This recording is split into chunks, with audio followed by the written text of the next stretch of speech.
যার সম্পর্কে পাঠ করছি তিনি the greatest enemy of the British Empire. রাত তখন 1:15। তিনি দোতলা থেকে এলগিন রোড দেখলেন, নিঝুম, নিস্তব্ধ। পথে পথে গোয়েন্দার টিকটিকি, যাতে কোনো মাছি গলতে না পারে।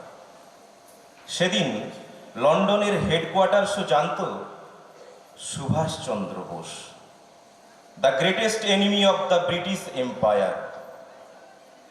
লালবাজারের কমিশনার স্যার ফেয়ারওয়েদার নির্দেশিকা জারি করেছেন, এলগিন রোড অবরুদ্ধ করো, বাঙালিকে বিশ্বাস করি না।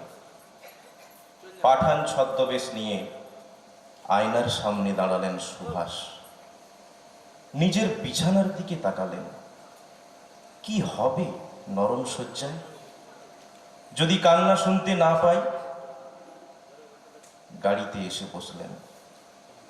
গাড়ি কলকাতা পার হয়ে জিটি রোড ধরল। ব্যান্ডেল, চুঁচুড়া, শক্তিগড়, আসানসোল। অতি দ্রুত পার হয়ে গেলেন বেঙ্গল বর্ডার। কে পার হলেন?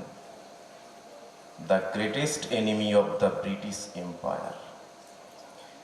স্যার ফেয়ারওয়েদার বুঝতে পারেননি এলগিন রোড অবরুদ্ধ করে রাখলেই ভারতকে আটকে রাখা যায় না।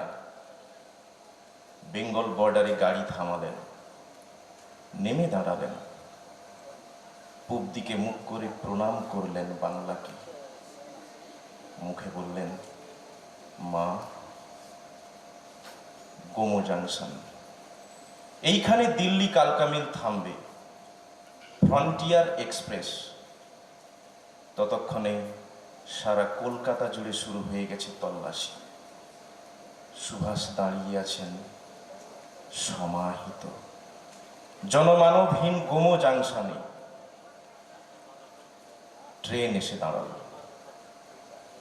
সুভাষ একবার পিছন ফেরে তাকালেন তিনজনের দিকে, শিশির, অশোক আর মীরা। আর তার ভাইপো ভাইজি নয় তারা, যেন শিকল পরা তিন মানব মানবে। তাকালেন অপমানিত ভারতবর্ষের দিকে। তিনি যাবেন কাবুল, কান্দাহার হয়ে জার্মানি।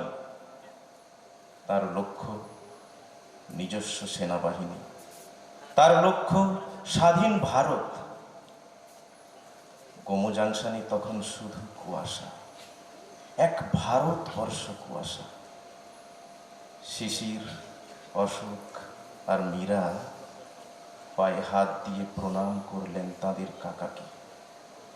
কাকাকে না সেই মানুষটিকে, the greatest enemy of the British Empire. Subhash কালকা মেলে পা দিতে গিয়ে আর একবার ঘুরে দাঁড়ালেন ভারতবর্ষের দিকে। উচ্চারণ করলেন, মা। ট্রেন ছেড়ে দিল। ইঞ্জিনের ধোঁয়ায় ভরে গেল গোমো জাংশন। ধোঁয়ার কুয়াশার মধ্য দিয়ে চলে যাচ্ছে ট্রেন। একটি মানুষ একা একা একা একা চলেছেন ভারতের স্বাধীনতা আনতে। নমস্কার।